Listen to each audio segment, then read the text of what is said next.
My name is unimportant, but what I do is that I'm a member of an elite unit you'll never hear of. We contain incidents of all kinds. Not only do we deal with the physical issues, but also keep the information from the public. It's better that way. It keeps people from panicking and maintains order. I found a notebook on my last mission. Even though it violates the rules, I owe it to the author to tell his story. I know it'll be written off as a conspiracy theory or some crackpot Reddit post, so there's no real danger, I think. It reads, "Good morning, Mrs. Watner. You're looking as lovely as ever," I said. For someone who looks so old that even a mummy would turn its tail and run from, I thought. "Why, Jonathan, aren't you sweet?" "Thank you, ma'am. Will that be paper or plastic?" "Paper, of course. We can always grow some more trees, can't we?" "Yes. And maybe one day soon we'll use some for your coffin," I thought. The old crone drifted away, flashing her huge diamond ring and mink coat. I never understood why she bothered to come to the grocery store when she could have her servants do it for her. And then it hit me. This was her way of staying in touch with the commoners, of proving to herself that she's still human. I can't blame her too much. If I was obscenely rich, I'd want to flaunt it too. Oh shit. Looks like Mr. Burgess is headed towards Jane's register. I'd better go help. "Jane, you have an urgent phone call in the office. I'll cover for you." A wave of relief washed away the panic that had flooded her face. "Thank you," she whispered, touching my shoulder and sending warmth through me. Mr. Burgess mumbled to himself under his breath, leering at her as she walked away. Take away the only good part of my day.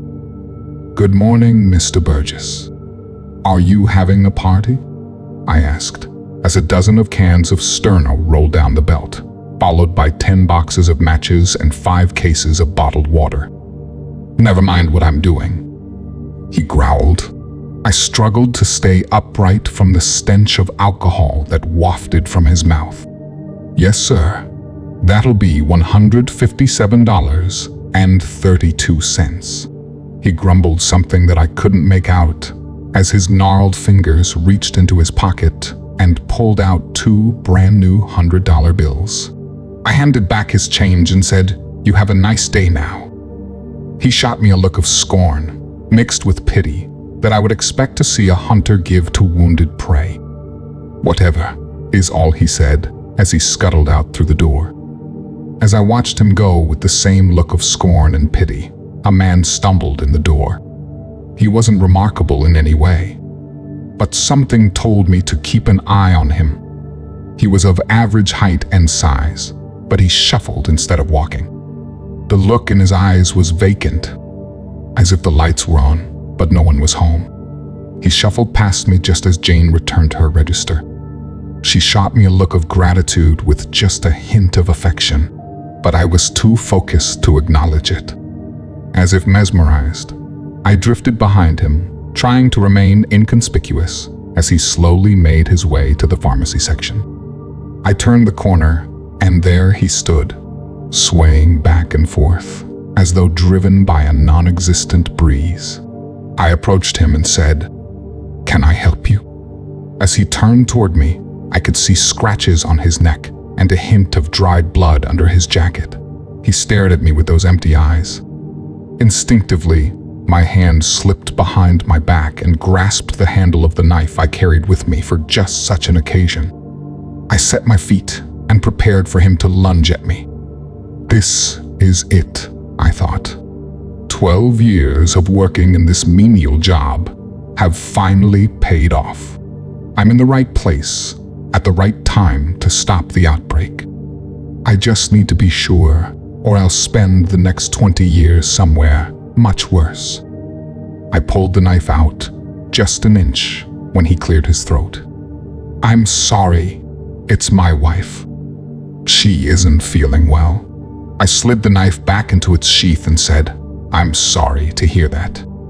Is there anything I can help you find? His vacant eyes drifted back to the shelf. He picked up a bottle of Tylenol and a pack of tampons. These should do. He tried to force a smile and shuffled past me towards the checkout. But something was still nagging me about him. I went back to the registers and bagged groceries while he waited in line.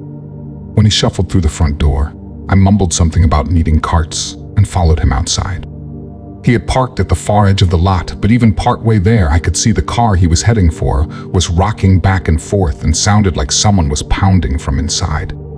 As I approached, I saw blood smeared all over the window and the face of a large woman pressed against the glass. I was 30 feet away when he reached the car and unlocked the door. "Don't!" I screamed, reaching for my knife. But he had already pulled the door handle. She exploded out of the car and launched herself at him. He fell backward and she began devouring him like a starving lion on its prey. She clawed at him and ripped out his throat with her teeth, making a geyser of blood. He tried to cry out, but all that came was a bloody gurgle. I shook off the shock of the pure, stark reality of the situation and took advantage of my opening. I held my knife over my head, closed my eyes, then swung as hard as I could. I missed on the first try and only managed to slice off her ear. Needless to say, that got her attention. She ceased gorging on him and turned towards me. "Oh, fuck." I tried to ready myself in a defensive stance, but she lunged at me, growling. I held the knife in front of me, and she impaled herself on it. Unfortunately, it sunk into her neck. The force of her impact knocked me onto my back. I nearly lost consciousness when my head bounced off the pavement. My vision swam as she snapped her bloody teeth at me. I held her at bay with the knife that was still lodged in her throat, the same knife I would need to kill her. After a quick moment's thought and a frantic plan, I shoved my forearm into her chest and yanked my knife free. I lost ground in the process and felt her teeth scrape my nose as I swung the knife around and buried it in her ear. It looked like a movie on pause. She stopped with her mouth frozen open, then slowly rolled off of me. I sat up as best I could.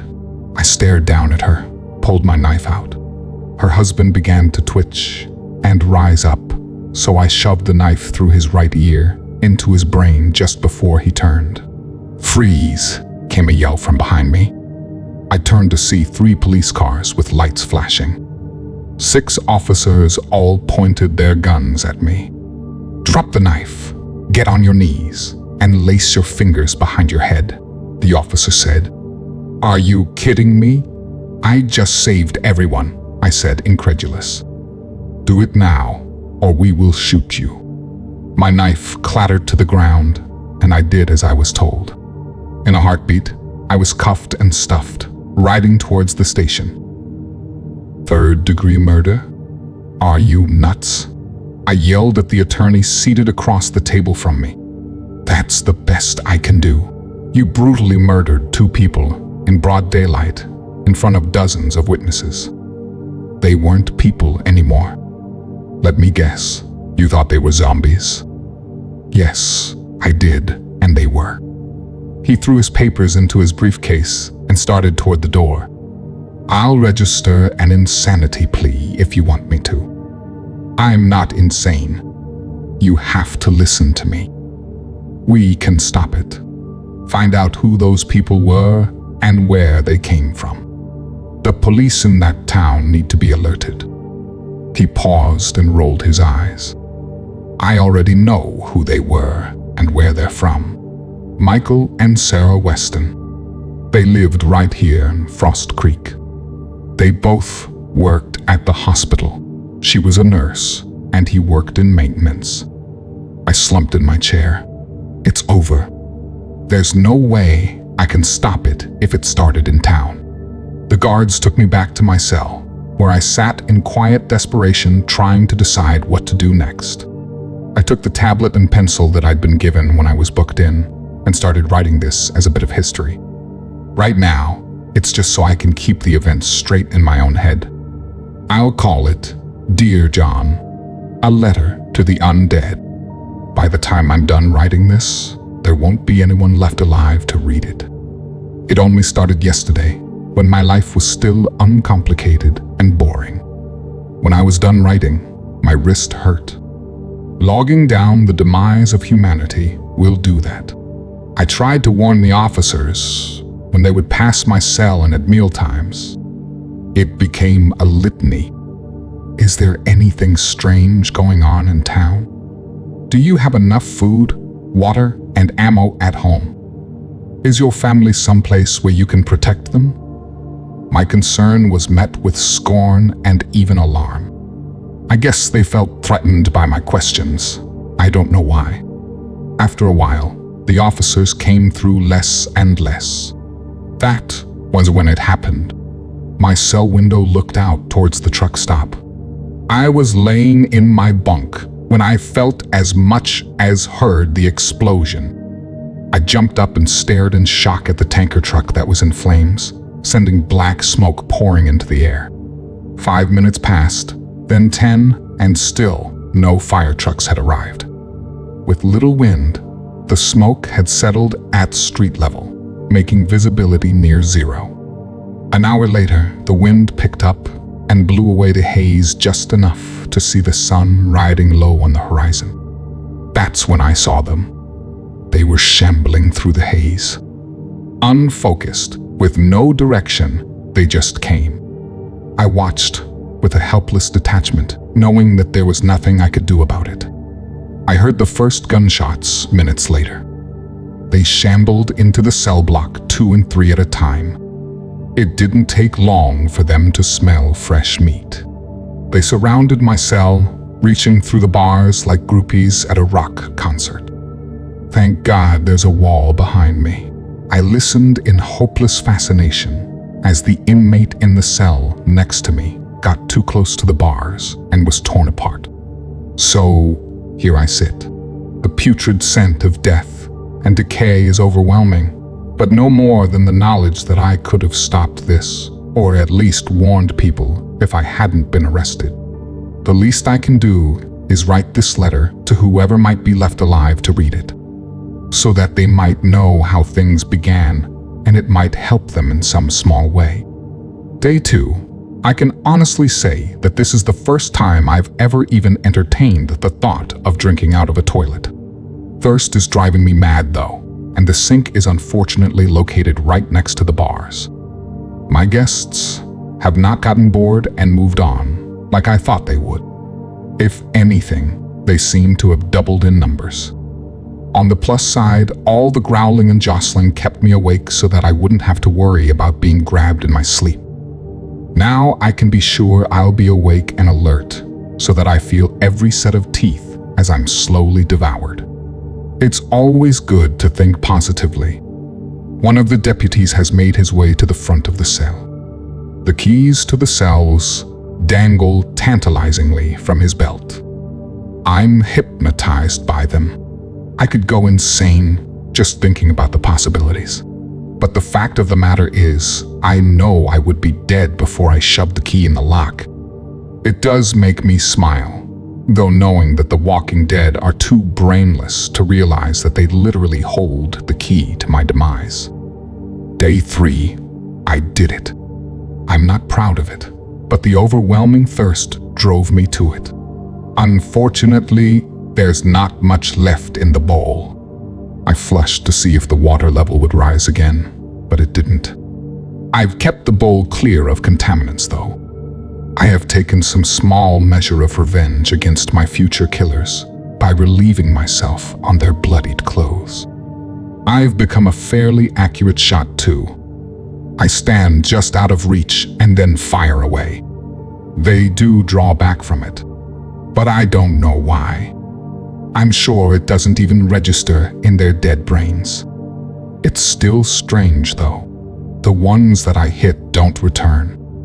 Day 4. I can't stand the relentlessness, overwhelming, crushing thought that I am powerless.